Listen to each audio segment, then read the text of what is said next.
Hi everyone, I'm Delaware House Majority Whip Ed Osinski, and welcome back to Roll Call.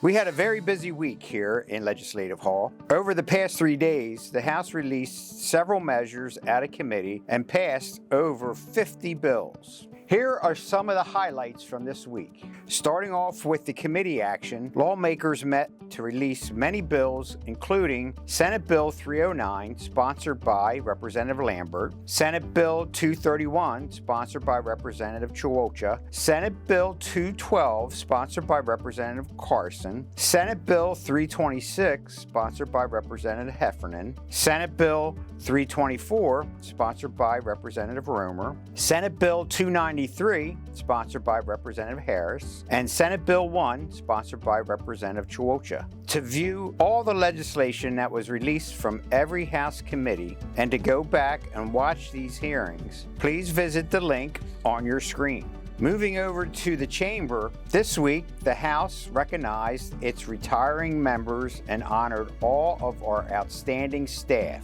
Thank you for all your service to the Delaware House of Representatives. We also welcome many guests to the chamber, including Girl State.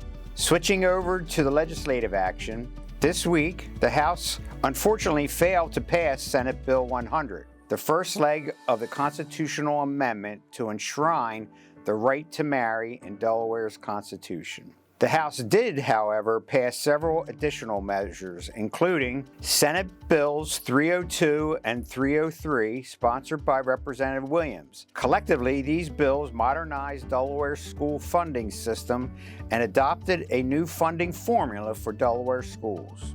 Senate Bill 322, sponsored by Representative Harris. This measure builds on the General Assembly's reassessment reform efforts by repealing the ability of school districts to increase tax rates by up to 10%. Senate Bill 13, sponsored by Representative Chiuocha. This legislation establishes a uniform statewide financial assistance standard for Delaware hospitals. Senate Bill 23, sponsored by Representative Johnson. This bill, also known as the Housing for Every Delawarean Act, aims to increase Delaware's supply of housing by amending requirements for county comprehensive plans. Senate Bill 179, sponsored by Representative Griffith. This legislation provides critical updates to the Delaware Sentencing Accountability Commission and further empowers the commission to improve sentencing guidelines. Senate Bill 319, sponsored by Representative Smith. This legislation requires health insurance plans to cover necessary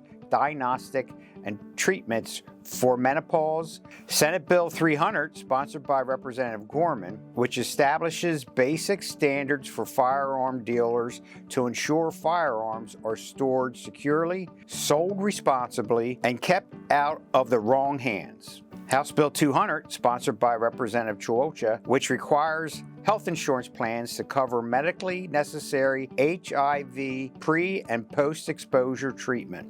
And the House passed a $6.9 billion operating budget for fiscal year 27, along with a $146.2 million supplemental spending plan.